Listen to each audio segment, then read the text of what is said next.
আসসালামু আলাইকুম এভরিওয়ান, সবাই কেমন আছেন? আশা করি আল্লাহর রহমতে সবাই ভালো আছেন।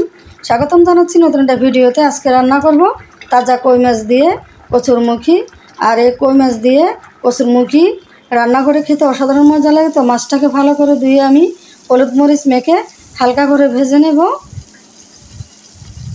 বেশি একটা ভাজবো না, হালকা করে ভেজে নিতে হবে। আর মাছটা ভাজি করে রান্না করলে তরকারিটা খেতে অসাধারণ মজা লাগে।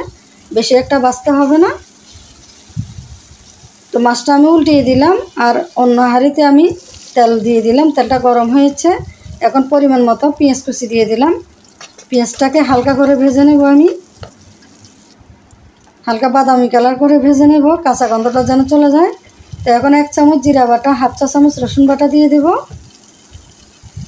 তো মশলাটাকে ভালো করে কষিয়ে নেব আমি। তো এখন আমি সামান্য কিছু পানি অ্যাড করলাম যাতে মশলাটা পুড়ে না যায়।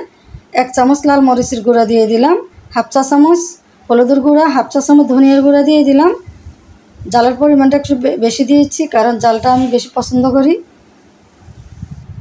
তো মশলাটাকে ভালো করে কষিয়ে নিতে হবে। আর এখন পরিমাণ মতো লবণ দিয়ে দেবো আমি। মশলাটা যত কষাবো তরকারিটা খেতে ততটাই ভালো লাগবে।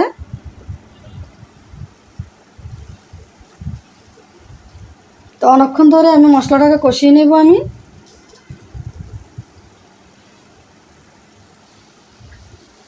আর কচুরমুখিটা আমি আগের থেকে হালকা হলুদ দিয়ে ভাপ দিয়ে নিয়েছি।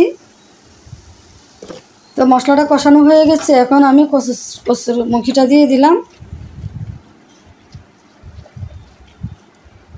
তো সব মশলার সাথে ভালো করে মিশিয়ে নেব। এখন সামান্য কিছু পানি অ্যাড করলাম।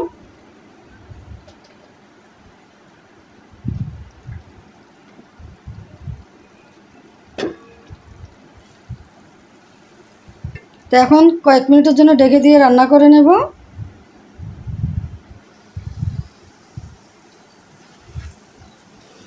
তা এখন নেড়ে ছেড়ে দেব।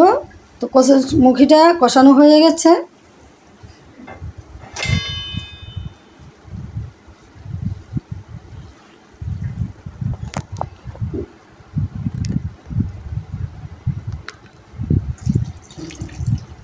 তো কষানো হয়ে গেছে, এখন 1 কাপ পরিমাণ আমি নর্মাল পানি দিয়ে দিলাম।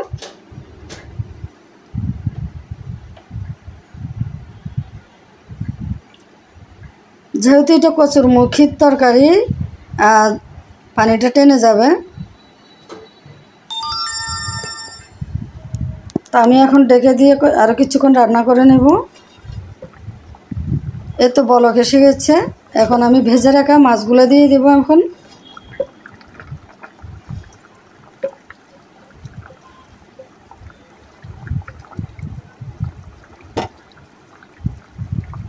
আর এই কচুরমুখির তরকারিটা কম বেশি সবাই পছন্দ করে। আমি আরও কয়েক মিনিট ঢেকে দিয়ে দিলাম।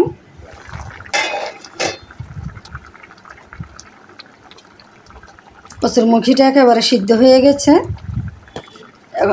এখন কয়েকটা কাঁচামরিচ অ্যাড করলাম।